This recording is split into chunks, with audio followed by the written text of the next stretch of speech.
तो जो डिस्कशन चल रहा है वेदों में और दूसरे वैदिक साहित्य में परमात्मा के लिए ऐसे बहुत सारे शब्द यूज होते हैं जो 10,000 साल बाद 5,000 साल बाद कंफ्यूज पैदा करता है। जैसे आकाश शब्द पिछले बार हमने चर्चा की, ज्योति शब्द की चर्चा की, प्राण शब्द की चर्चा की। आज उसी कड़ी में 2-3 और शब्दों की चर्चा करेंगे। बहुत सारे लोगों का ये सब जानने के बाद मन में ये क्वेश्चन आता होगा, ऋषि लोगों ने इतना कॉम्प्लिकेटेड क्यों लिखा, सीधा साधा क्यों नहीं लिखा?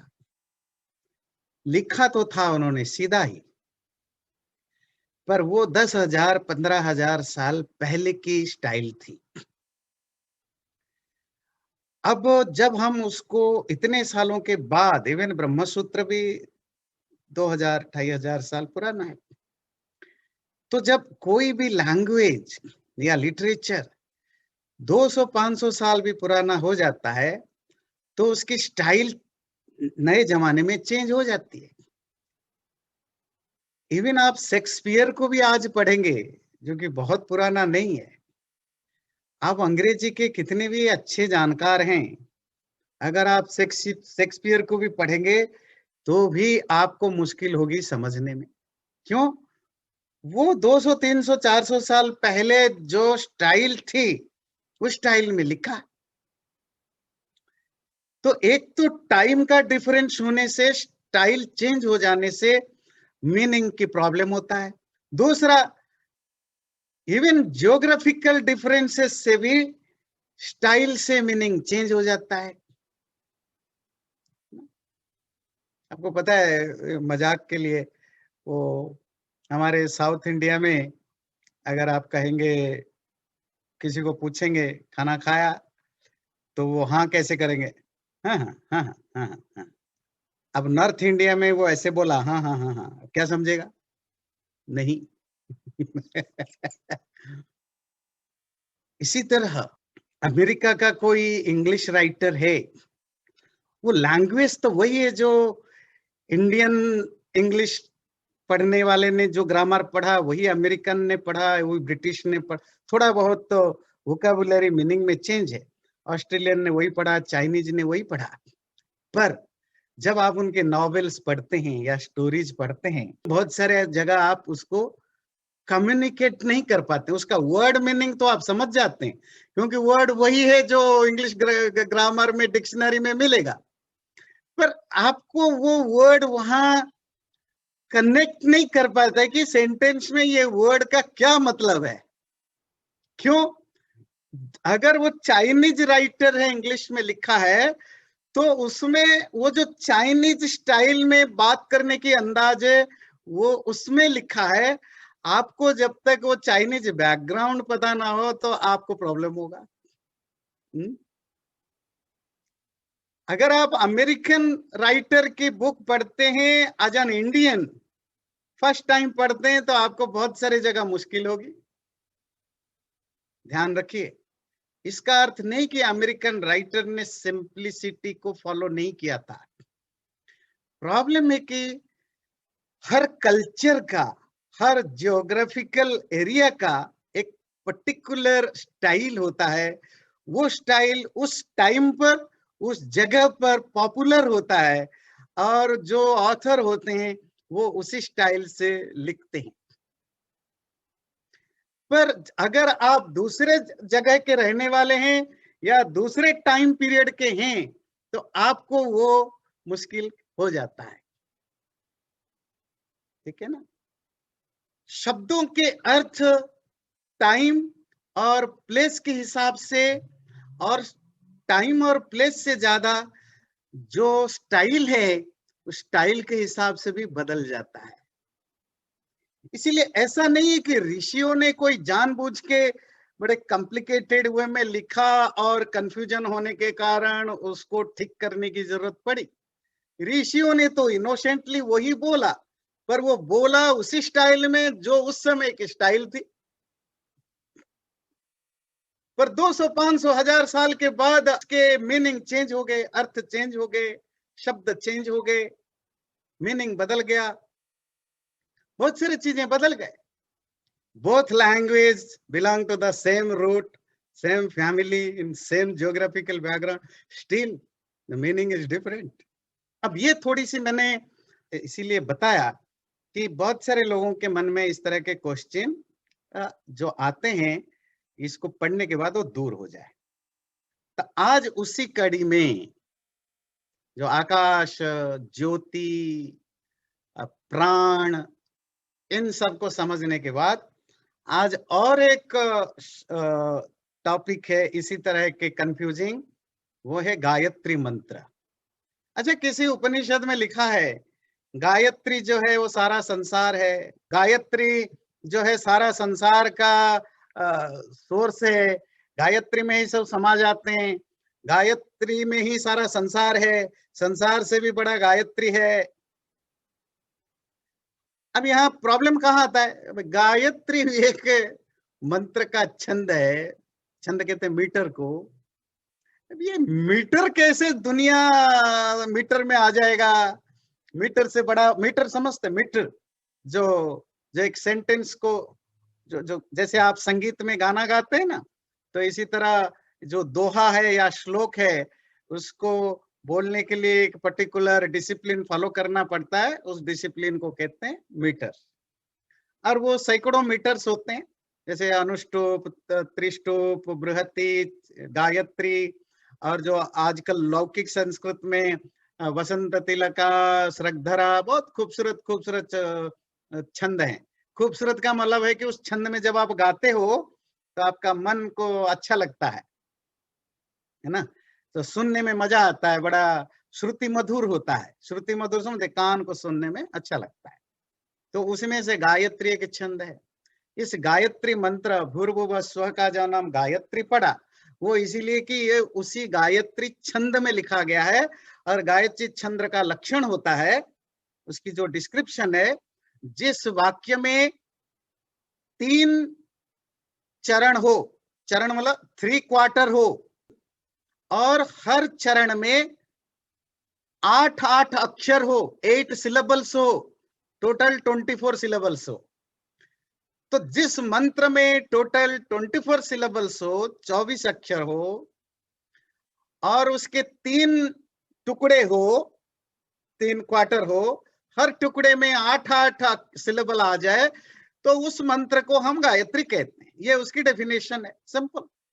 ये जो ओम भूर्भुवः स्वः भी उसी कैटेगरी में आने के कारण इसको गायत्री मंत्र कहते हैं,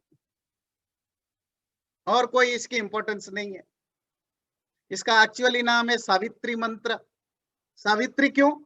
इसकी जो देवता है, देवता समझते हैं, इसका जो इस मंत्र में जिसके बारे में बताया गया है वो सविता है, तत्सवितुर्वरेण्यम। तो सब इसीलिए इसको सावित्री मंत्र भी कहते हैं। आपको 2-4 चीजें अब क्लियर हुई, गायत्री मंत्र को गायत्री क्यों कहते हैं, और छंदोग्य उपनिषद या अलग अलग उपनिषदों में जहां गायत्री के बारे में इतनी प्रशंसा है, क्या वो गायत्री वो है जो छंद है?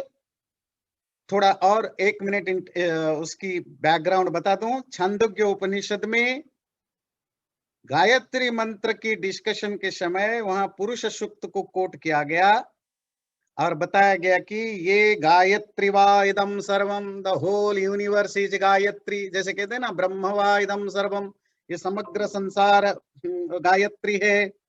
सईशा चतुष्पदा षड्विधा गायत्री, वो गायत्री 4 पैर वाली और 6 तरह की है। तो इस तरह उसमें आता है। फिर उसके आगे इमीडिएटली आफ्टर दैट, उसके ठीक बाद आता है पुरुष सूक्त का कोट आता है, तावानस्य महिमा ततो ज्यायांश्च पुरुष। उसकी जो महिमा है, ये सारा संसार उसकी महिमा मतलब ग्लोरी है, और इससे ज्यादा भी है। शिष्य को कंफ्यूजन हुआ कि ये जो गायत्री की चर्चा चल रही है, उसमें ये बताया गया कि उसकी महिमा, ये सारा संसार वही है, संसार से भी परे है। ये क्या मतलब हुआ? ये गायत्री छंद के बारे में है या किसके बारे में? तो ये सूत्र कहता है, छंदोभिधानात् नेति चेत न, तथा चेतो अर्पण निगदात तथा ही दर्शनम। मैं दोबारा पढ़ता हूं, छंदो अभिधानात न इति चेत न तथा चेतो अर्पण निगदात तथा ही दर्शनम। इसका सामान्य भाव है, क्योंकि उस कॉन्टेक्स्ट में छंदोग्य उपनिषद में इस छंद का नाम, जिसका नाम गायत्री है, ये मेंशन्ड है। अगर तुम्हें ऐसा लगे कि ये छंद के मेंशन होने से छंद के बारे में ही बता रहा है, चेत नो, if you think like this, no it is not like this. क्यों? क्योंकि चेतः अर्पण निगदात, उसी प्रसंग में आगे लिखा है, अपने मन को समर्पण करो, उस गायत्री में अपने आप को समर्पित करो, तथा ही दर्शनम, और समर्पण करने से उसका दर्शन या उसको आप रियलाइज कर सकते हो। दो चीजें, पहली चीज, शिष्य को डाउट हुआ कि क्योंकि वहां गायत्री छंद का नाम है तो क्या ये गायत्री के बारे में बताया गया? गुरु कहता है अगर ऐसा सोचते हो तो नहीं। क्यों? क्योंकि आगे दो शब्द और है, और दो चीजें हैं। क्या? उसी लाइन में लिखा है कि उस गायत्री के लिए अपने उसकी उपासना करो। छंद की कौन सा उपासना करेगा? वैसे आजकल बेवकूफ लोग छंद की भी उपासना करते हैं। एक तो पूरे एक कल्ट बन गया, और उनका यही कहना है कि गायत्री छंद और गायत्री मंत्र ही सब कुछ है, वो सरस्वती है। अब वो तो ठीक है, लोग तो कहां कहां क्या क्या पहुंचा जाते हैं। तो ब्रह्मसूत्र कहता है गायत्री छंद कैसे, नाम ले जाने से थोड़ी संसार वो हो गया, संसार से वो निकल गया। फिर क्योंकि वहां लिखा है उपासना का प्रसंग है, और वहां अपने चित्त को समर्पित करने का भाव है। छंद के लिए कौन चित्त समर्पित करेगा? और नंबर 2, और जब आप उपासना करते हैं, दर्शनम, यू रियलाइज्ड इट। आप मीटर को कैसे रियलाइज करोगे, देखोगे? तो आप उपासना से ब्रह्म को रियलाइज करने का प्रसंग आता है। और ये परमात्मा के लिए ही प्रयोग हुआ है यहाँ गायत्री। तो अगर गायत्री परमात्मा के लिए यूज हुआ है, तो क्यों परमात्मा के लिए गायत्री यूज हुआ? क्योंकि गायत्री मंत्र साधना के लिए जरूरी होता है। तो गायत्री मंत्र की साधना के द्वारा आप ब्रह्म की प्राप्ति की ओर जा सकते हो। तो इस प्रसंग में ये जो चैप्टर की डिस्कशन चल रहा है, इसमें ब्रह्म प्राप्ति उद्देश्य है, न कि गायत्री प्राप्ति। और गायत्री मंत्र का जो ऑब्जेक्ट है वो ब्रह्म है। इस मंत्र में देवता कौन है? गायत्री मंत्र में सविता। सविता डिक्शनरी में उसका अर्थ सूरज भी है, पर अगर आप वैदिक लिटरेचर देखें तो सविता का मतलब परमात्मा भी, और केवल परमात्मा नहीं, उसकी एटिमोलॉजी है सविता प्रसविता वा प्रेरिता वा।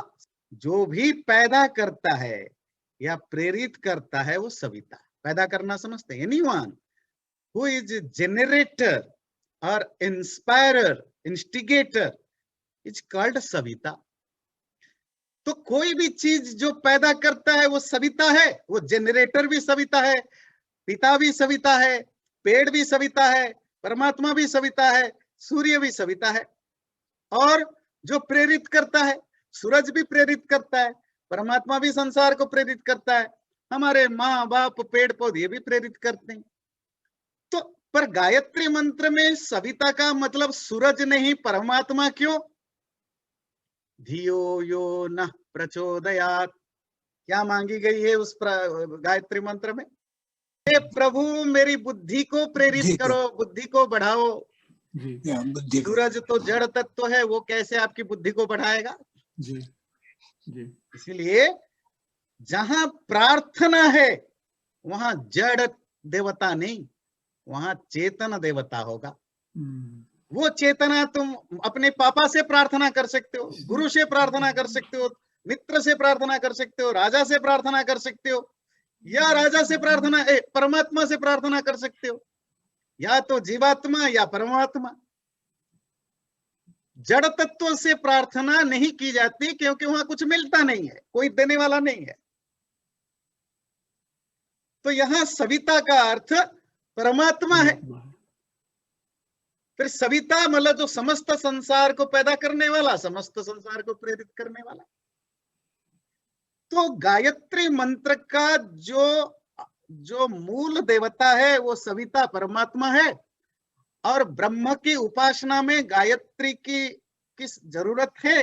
तो इसीलिए गायत्री की प्रशंसा के प्रकरण में ऋषि ने गायत्री को जब बताया तो गायत्री के माध्यम से परमात्मा को बताया। अब कहेंगे नहीं, आप थोड़ा ज्यादा घुमा फिरा के बात कर रहे हो, ये ऐसा है कि आप जबरदस्ती हमारे ऊपर समझा रहे हो। तो हम आपके स्टाइल में समझाते हैं। जब मुझे आपकी तारीफ करनी हो, मान लीजिए मुझे देव जी की या महेंद्र जी की तारीफ करनी हो, तो मैं हमेशा तो नहीं कहूंगा कि महेंद्र जी आप बड़े अच्छे हो, बड़े अच्छे हो, बड़े अच्छे दिखते हो। फिर आप कहोगे ये तो यार ज्यादा ही तेल लगा रहा है। तारीफ करने के लिए जो जो तरीका होता है, जो नॉर्मल जो यूनिवर्सल तरीका है, आप गुणों की तारीफ करते हो, गुणी के नहीं। आपने कहा आपका शर्ट बड़ा अच्छा है, आपने महेंद्र जी की शर्ट की तारीफ की, खुश कौन हुआ?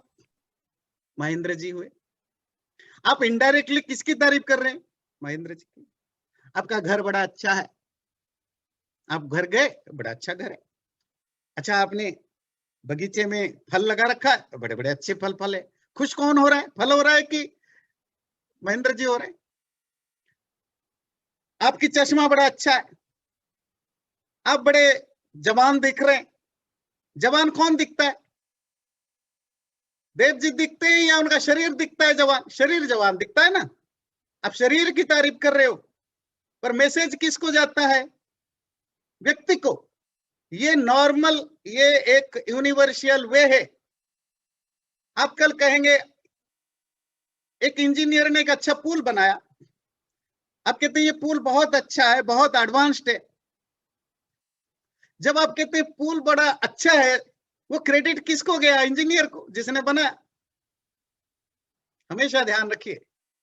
इसी तरह जब आप किसी गुणों की तारीफ करते हैं, वो इनडायरेक्टली गुणों की होती है। जब आप गायत्री की बात करते हैं, इस प्रसंग में, ब्रह्म उपासना के प्रसंग में, आप परमात्मा की तारीफ करते हैं। तो वही वो कहना चाहता है कि ये परमात्मा की तारीफ के लिए ये शब्द यूज हुआ है। और एक उसी प्रसंग में एक बड़ा सुंदर ये आता है, आत्मा ब्रह्म का जब रियलाइज करता है, वो हृदय में रियलाइज करता है।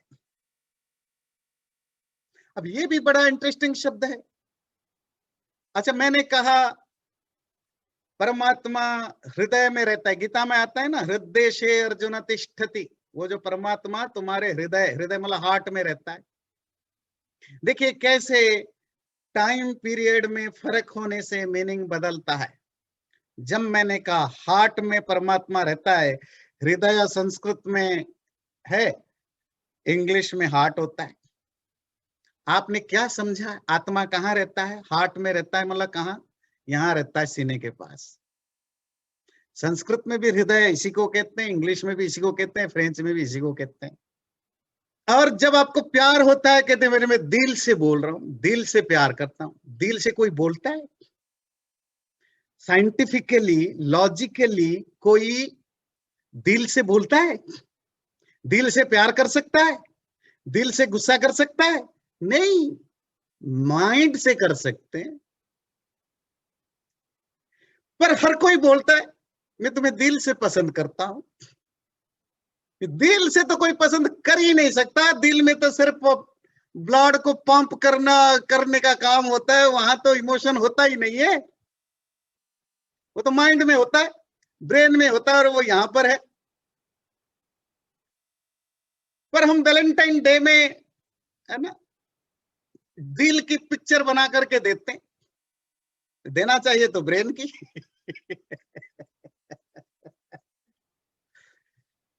है ना, ये चलता है। आप जब समझ जाते हैं, आपको पता है कि जिस दिल की बात आम आदमी करता है वो दिल माइंड है, ब्रेन है, ये नहीं। इवन वो साइंटिस्ट जो इसको समझता है या वो डॉक्टर जो इसको समझता है, वो भी जब अपनी पत्नी या पति, बॉयफ्रेंड या गर्लफ्रेंड के पास गिफ्ट लेकर जाता है, वो भी पान के पत्ते का ही दिल का पिक्चर बनाकर ही लेकर जाता है।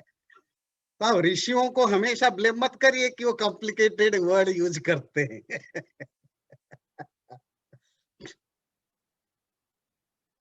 ये सिंपल बात है ना। तो हृदय कहां पर, जब वो कहते हैं आत्मा हृदय में है, इट डजंट मीन कि आत्मा यहां पर हार्ट में जहां पंपिंग सिस्टम है वहां पर है। आत्मा यहां पर है, मस्तकस्थ। और शायद हमने पहले ये डिस्कशन किया है अलग अलग उपनिषदों में। और आत्मा की जब हम प्रवचन कर रहे थे, वो आप देख सकते हैं, वो संडे प्रवचन वाले में आत्मा का स्थान कहाँ है, तो वो सर पे होता है, मस्तिष्क में, न कि दिल में होता है। तैत्तिरीय उपनिषद और बहुत सारे उपनिषद में डिटेल में वो बॉडी की पार्ट की डिस्क्रिप्शन है कि वो आत्मा कहाँ रहता है। परमात्मा कहाँ रहता है? आत्मा में, है ना। परमात्मा आत्मा में रहता है, जहां आत्मा वहां परमात्मा है। तो परमात्मा कहाँ, आत्मा कहाँ रहता है? यहाँ पर। परमात्मा कहाँ रहता है? तो भी यहीं पर, यहाँ नहीं। इसको अलंकारिक रूप में, मेटाफोरिकली उपनिषदों में इसको स्वर्ग कहा। और उसी उपनिषद में ये बड़ा इंटरेस्टिंग डिस्कशन है। देखिए, जब आप ये सब पढ़ते हैं ना वेदांत सूत्र, क्या है कि आपकी आंखें खोलती है। क्या आंखें खोलती है? कैसे शास्त्रों की अपनी स्टाइल होती है, और जब हम इंटरप्रेट करते समय जो डिफरेंट इंटरप्रिटेशन हुआ, वो क्यों हुआ, उसमें क्या फर्क हो गया। मतलब तुम एक लेवल में, तुम जिस लेवल पर सोच रहे हो, वो 2000 साल पहले एक अलग लेवल की बात थी। तो उसमें एक आता है कि वो आत्मा, परमात्मा स्वर्ग में रहता है। उस स्वर्ग के जो 5 दरवाजे हैं, जो वो 5 दरवाजों को प्राण कहते हैं, जो उन 5 दरवाजों को तोड़ करके, सप्रेश करके अंदर चला जाए, वो स्वर्ग तक पहुंच जाएगा और सुख पाएगा। जरा अर्थ समझाइए। वो स्वर्ग वो नहीं जो कोई 7वें आसमान पर है। यही जो आत्मा जहां रहता है, हृददेश, यही स्वर्ग है। इसको इसको 5 दरवाजे बंद घेर रखे हैं। ये कौन है? आपके 5 ज्ञानेंद्रियां, जिसको प्राण कहा। प्राण का मतलब यहां ब्रीदिंग नहीं। और जो इन 5 दरवाजों को सप्रेश करके अंदर जा सकता है, वो उस स्वर्ग में पहुंच जाएगा। जब इन 5 दरवाजों को आप रोक दोगे, 5 इंद्रियों को, तब आपकी एंट्री मिलेगी। पर अगर आप इन चीजों को नहीं जानते हैं, वेदांत दर्शन नहीं पढ़ा, इनके स्टाइल को, मीनिंग नहीं, मीनिंग तो वेदांत दर्शन तो सिर्फ आपको एक आधा एग्जाम्पल दे रहा है। पर जब वेदांत दर्शन पढ़ लोगे, सारा वेद शास्त्र आप खुद इंटरप्रेट कर सकते हो कि यहाँ क्या इंटरप्रिटेशन होना चाहिए। आपको मेथोडोलॉजी की जरूरत है। वेदांत सूत्र वो मेथोडोलॉजी प्रोवाइड करता है।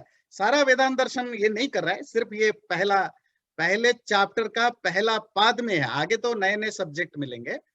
ये मत सोचिए कि पूरा वेदांत दर्शन में यही चलेगा, काफी डिफरेंट सब्जेक्ट्स आएंगे। पर ये जो हम कुछ दिनों से पढ़ रहे हैं, वो आपको एक तरह का मेथोडोलॉजी प्रोवाइड कर रहा है। ठीक है।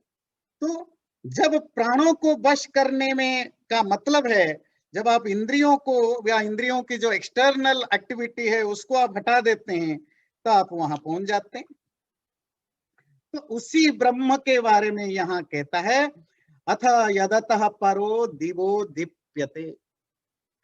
वहां ये गायत्री के प्रसंग में आता है। वो गायत्री जो है ना, ये इस दिवह दिवलोक से, दिवलोक मतलब हेवन, सेलेस्टियल वर्ल्ड से भी ऊपर है। गायत्री का मतलब इस गायत्री की साधना से परमात्मा की, जब तुम इन पंच इंद्रियों को रोकोगे तो ये जो हृदय रूपक स्वर्ग में प्रवेश करोगे, उस स्वर्ग में जिस परमात्मा को या ब्रह्म को जानोगे, वो ब्रह्म कौन है? वो इस सेलेस्टियल वर्ल्ड से भी परे है। मतलब ये जो प्रकाशमय संसार है उससे भी परे है। वो परे कैसे है, वो तो आप बार बार डिस्कशन सुनते हैं। त्रिपादस्य ऊर्ध्वम, ये लाइन याद रखिएगा, ये बार बार रिपीटेड हो रहा है। त्रिपादस्य ऊर्ध्वम पाद अस्य इहा भवत पुनः, उस पुरुष का, उस ब्रह्म का 3 क्वार्टर ऊपर है, 1 क्वार्टर सारा संसार है। ये हमेशा ध्यान रखिए। ये बहुत एक तरह के, आप कहते हैं ना तकिया कलम है, एक बटम लाइन है। ये एक फॉर्मूला है, एक यूनिवर्सल ट्रूथ है, जिसको बार बार रिपीटेडली आपको सुनने को मिलेगा। चलिए अगला सूत्र लेंगे उसी से रिलेटेड। भूतादि पाद व्यपदेशोपपत्तेश्चैवम्, भूतादि पाद व्यपदेश उपपत्तेः च एवं। इसकी थोड़ी सी बैकग्राउंड जानने की जरूरत पड़ेगी, फिर हम इस सूत्र को ठीक से समझ पाएंगे। छांदोग्य उपनिषद में ये जो तावानस्य महिमा, उसकी ग्लोरी इतनी है, उससे भी ज्यादा 3 पाद ऊपर है, ये बार बार जो आता है, उसी मंत्र को कोट करते समय गायत्री मंत्र के प्रसंग में ये आता है कि ये जो गायत्री मंत्र है वो चतुष्पदा, पद मतलब क्या हुआ, चतुष्पदा मतलब क्या हुआ, 4 पैर वाली। मांडुक्य उपनिषद में पढ़ा था ना, चतुष्पाद ब्रह्म, ब्रह्म 4 पैर वाला, ओम 4 पैर वाला, तो गायत्री भी 4 पैर वाला, षड्विधा और 6 प्रकार के। अच्छा, सूत्र समझने पहले एक इंटरेस्टिंग चीज जानिए। गायत्री मंत्र तो सबको पता है, थोड़ा आप रिलेट कर पाएंगे।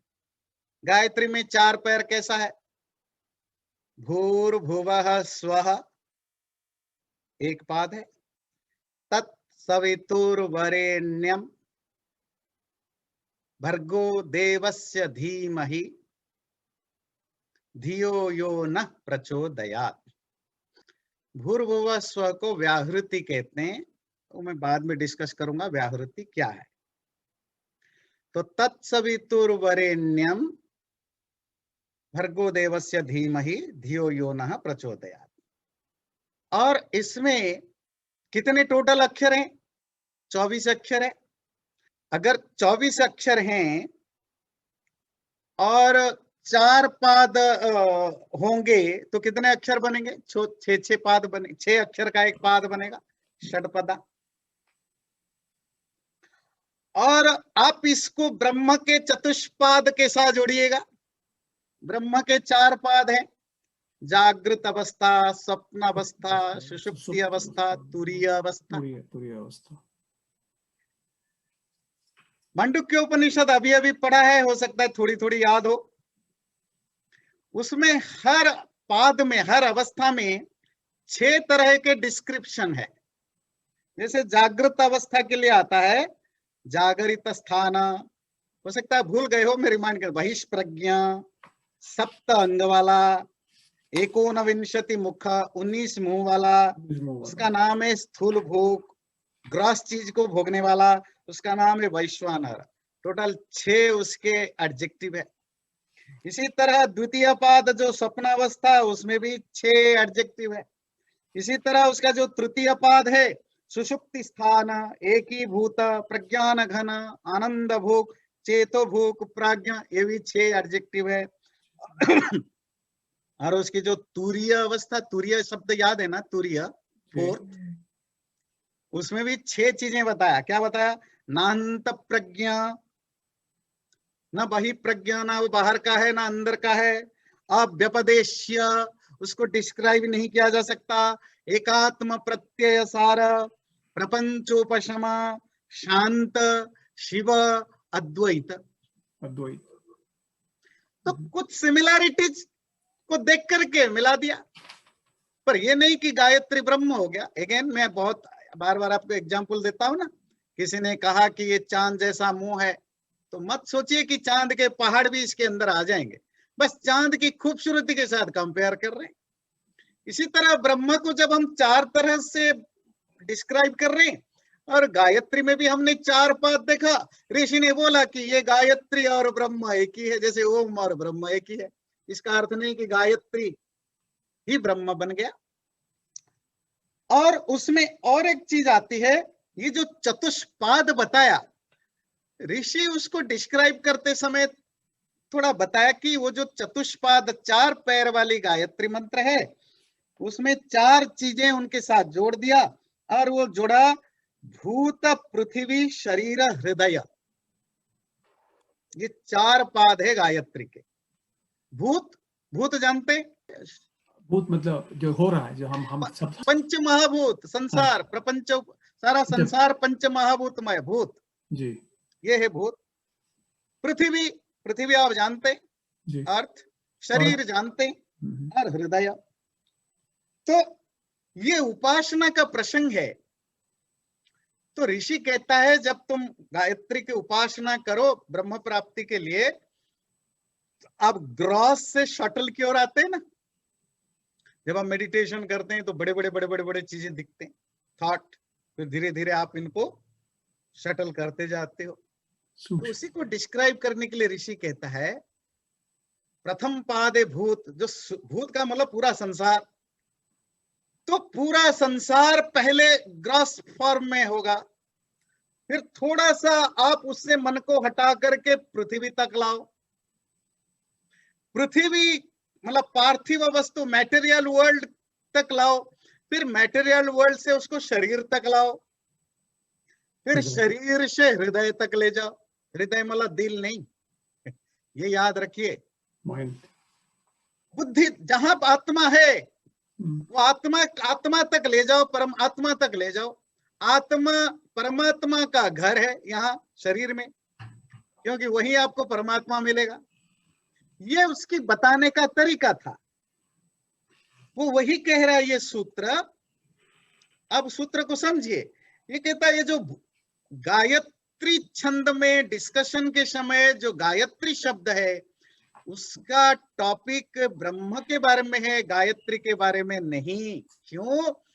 क्योंकि वहां जो गायत्री के चार पैर बताए गए हैं, वो चार पैर भूत, पृथ्वी, शरीर और हृदय, ये गायत्री छंद से लेन देन नहीं है, ये संसार से लेन देन है। और परमात्मा इन चार प्रकार के पादों के द्वारा स्थूल से सूक्ष्म की और यात्रा में ही उसकी उपासना की जा सकती है। इसीलिए यहाँ ब्रह्म शब्द लेना ही उपपत्ति है, ब्रह्म शब्द लेना ही ज्यादा सटीक है। बात क्लियर हुई थोड़ी बहुत? अगला सूत्र लेते हैं। उपदेश भेदान नेति चेन्नोभयस्मिन्नप्य विरोधात्। उपदेश भेदात न इति चेत न उभयस्मिन् अपि अविरोधात्। क्या भाव है? एक सूत्रों की अपनी एक परेशानी है, क्योंकि सूत्र बहुत छोटे बताए जाते हैं, उसमें डिटेल में कुछ होता नहीं है। तो जो गुरु होता है, टीचर होता है, बा जो इंटरप्रेटर होता है, वो उसका काम है कि वो सूत्र का पहले बैकग्राउंड बताए, जिससे कि आपको पता चलेगा सूत्र क्यों कहा गया, किस कॉन्टेक्स्ट में कहा गया, तो फिर क्या उसका इंटरप्रिटेशन होगा। अब इसकी भी एक बैकग्राउंड है। बैकग्राउंड ये है, एक मंत्र आता है उसी पुरुष सूक्त में जो बहुत दिनों से झगड़ा चल रहा है, जिस पुरुष सूक्त की त्रिपादस्या ऊर्ध्वम बार बार आप सुन रहे हैं, उसी में आता है त्रिपादस्यामृतम दिवी। इसका मतलब है त्रिपाद, 3 क्वार्टर, अस्य, इस परमात्मा या ब्रह्म का, अमृतम जो कि अमृत है, इटर्नल है, इमोर्टल है, दिवी द्यूलोक में है। द्यूलोक का मतलब होता है, द्यू का मतलब होता है प्रकाश, शाइनिंग ना, चमक, है ना। और ये थोड़ा ग्रामेटिकल यहाँ वो है, तो इसमें सप्तमी विभक्ति है संस्कृत में, जिसका मतलब होता है इट रेफर्स लोकेशन। बात समझ में आता है? जैसे आप कहते हैं मैं घर में हूं, घर में ये किस चीज को इंडिकेट करता है सेंटेंस में? लोकेशन को। It refers the location of the person. जब मैं कहता हूं मैं घर में हूं, तो मेरा लोकेशन घर है। मैं स्टोर में हूं, आजकल आप फोन में लोकेशन ढूंढते हैं ना, मतलब पुलिस चाहे तो आपको पकड़ लेगा कि भाई आप कहां पर हो। कोई भी आपको ट्रैक करना चाहे कि अच्छा ये अभी मॉल में है, ये स्टोर में है, तो स्टोर इज योर लोकेशन। तो जब आप कहते हैं मैं स्टोर में हूं, हिंदी में कहते हैं मैं, अंग्रेजी में कहते हैं I am in store in, तो वो इन हो या हिंदी में मैं हो, संस्कृत में सप्तमी विभक्ति होती है, तो वो लोकेशन को इंडिकेट करता है। ये ब्रह्म, इसका 3 पाद का लोकेशन द्यूलोक में है, ऐसा मीनिंग आता है। ठीक है, क्लियर? उसी प्रसंग में, उसी कॉन्टेक्स्ट में, चैप्टर में एक जगह आता है अतः परो दिवः, और वो उस गायत्री को डिस्क्राइब करते आता है। अतः परो दिवः, अतः और दिवः ये पंचमी है। अंग्रेजी में आप एब्लेटिव कहते हैं। एब्लेटिव का मतलब होता है, इसको ऐसे समझिए, वो घर से परे है, वो हमारे रिलेशनशिप से परे है। परे मतलब बियॉन्ड। जब आप बियॉन्ड की बात करते हैं, सरपासिंग की बात करते हैं, तो हिंदी में लगाते हैं से, और अंग्रेजी में लगते हैं फ्रॉम, है ना, या बियॉन्ड आप लगाते हैं बियॉन्ड। तो संस्कृत में उसके लिए 5th केस लगता है, जो पंचमी विभक्ति लगती है। और इस सेंटेंस का मतलब है वो जो ब्रह्म है, जो गायत्री के प्रसंग में आता है, वो इस दिवलोक से परे है। कॉन्ट्राडिक्शन को समझ में आया? आपने ठीक इससे ऊपर कहा ब्रह्मा दिवलोक में है, और अगले सेंटेंस में कहते हो दिवलोक से परे है। वो बिल्कुल वैसा है जैसे श्री जी को पुलिस ने पूछा कहां हो जी? घर में हूं। दोबारा पूछा बताओ कहां हो? ने मैं घर से बाहर हूं, घर से परे हूं। तो कॉन्ट्राडिक्शन हो गया ना। अब क्या सचमुच लगता है, मान लीजिए हम श्री जी की बात को ही लेकर चले, श्री जी को किसी ने पूछा कहां हो? घर में हूं। दोबारा बोला स्पेसिफिकली कहां हो? घर से बाहर हूं।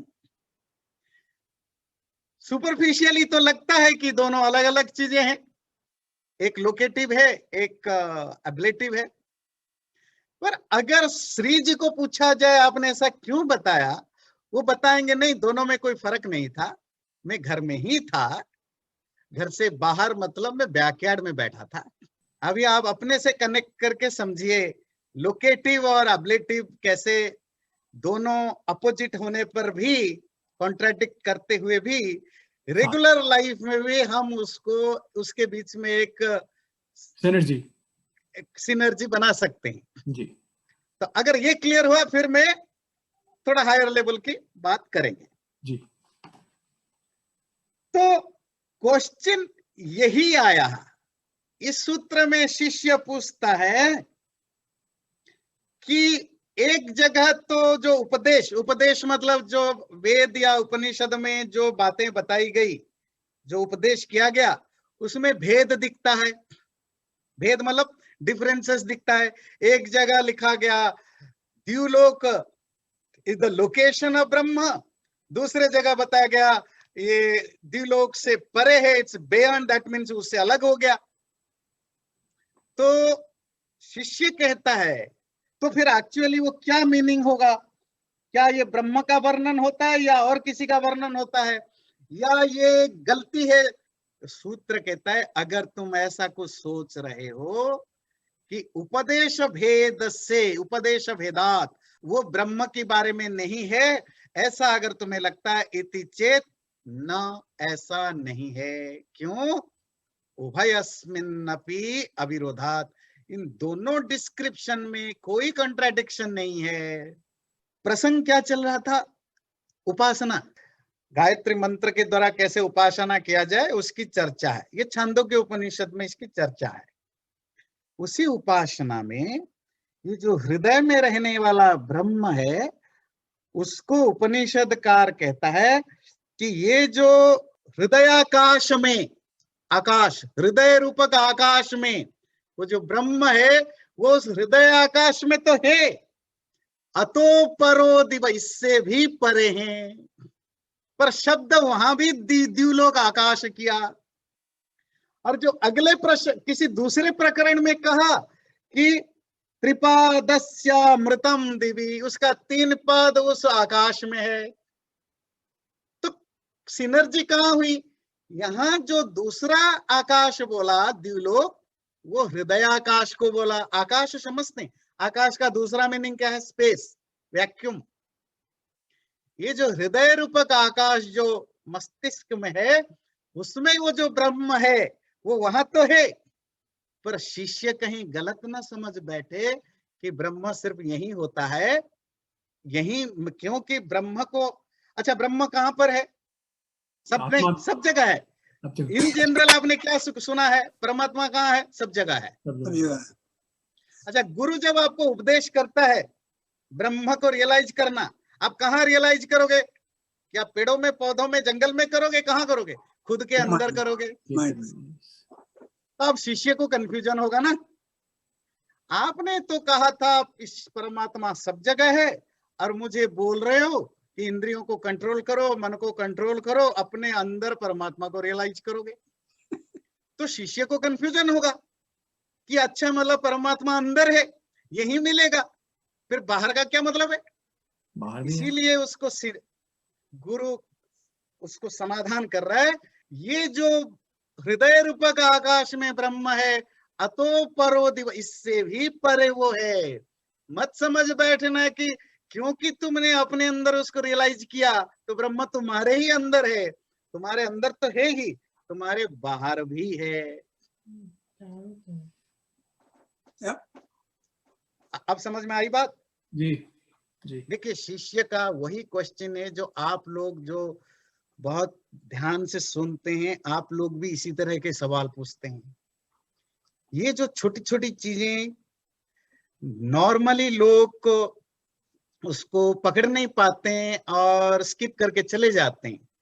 जो क्लास में जो आगे बैठे हुए बच्चे होते हैं ना, वो टीचर की इन्हीं बातों को पकड़ते हैं, क्योंकि उन्हीं बातों में ही एक्चुअली रहस्य छुपा हुआ है। तो शिष्य उसी तरह का सवाल पूछता है और गुरु का उसका सल्यूशन देना है। उससे होता क्या है, आपकी पूरी एक सिस्टम का एक फ्लॉलेस लूप होल जहां जहां है उसको आप भर भर के चलते हैं।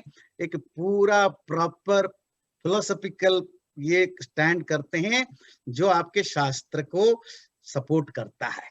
जी हाँ। बस एक इस वाले श्लोक पर मुझे याद आया कि एक कबीरदास का एक दोहा इस पर था, मैं समझ नहीं पा रहा था उस वक्त, लेकिन इसको सुनने के बाद अब वो समझ में आ रहा है बड़ी अच्छी तरह से। मैं बताना चाहता हूँ आपको। हाँ बताइए, वो दोहा बताइए। दोहा बताऊं?